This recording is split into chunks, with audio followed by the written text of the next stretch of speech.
Nous avons trop tendance à être centrés sur nous-mêmes plutôt que sur l'autre. Nous parlons aux gens sans les regarder, et aujourd'hui nous le faisons en regardant plutôt notre téléphone. Nous écoutons notre dialogue intérieur plutôt que d'observer et d'écouter l'autre. Le lien qui unit deux personnes pendant un acte de communication a été nommé en thérapie le rapport. Créer et conserver ce rapport est essentiel et la PNL propose des outils pour cela.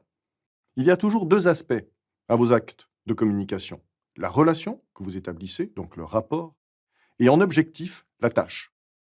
Vous devez soigner l'équilibre entre ces deux éléments. Une des grandes spécificités de la PNL est cette prise en compte des deux aspects du travail et les outils d'établissement du rapport. Si vous êtes concentré uniquement sur votre tâche, vous allez vous aliéner votre interlocuteur.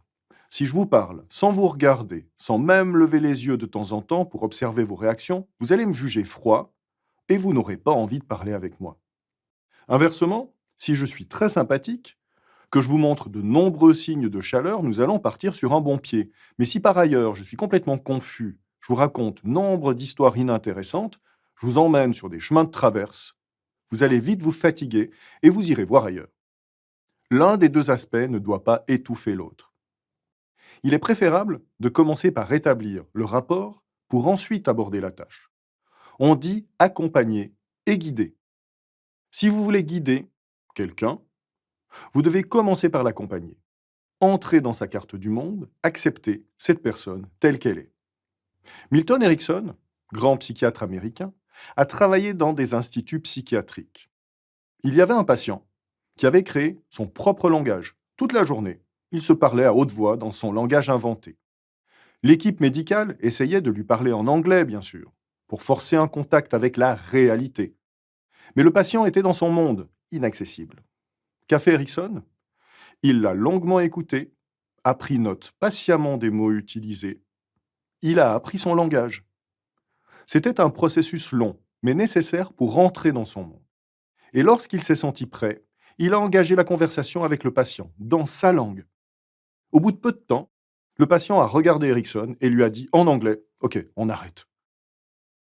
Pour entrer en rapport, au niveau inconscient, vous pouvez refléter, c'est-à-dire imiter au niveau de la parole et du non-verbal.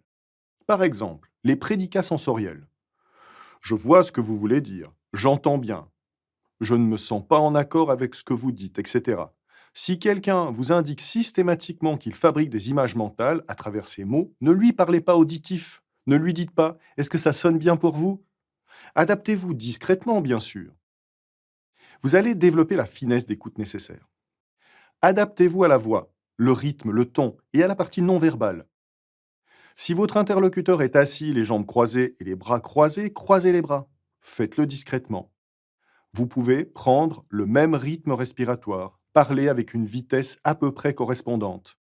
Utilisez parfois des gestes semblables et croisez ce reflet.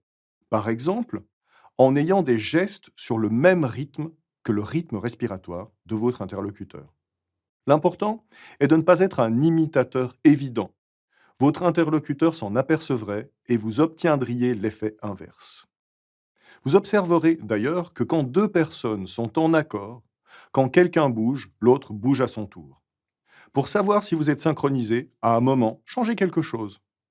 Et peut-être observerez-vous que l'autre personne modifie à son tour son comportement pour vous suivre. Vous êtes resté 10 minutes les jambes croisées, vous décroisez les jambes, et l'autre fait de même. Vous aurez la démonstration que le rapport est établi.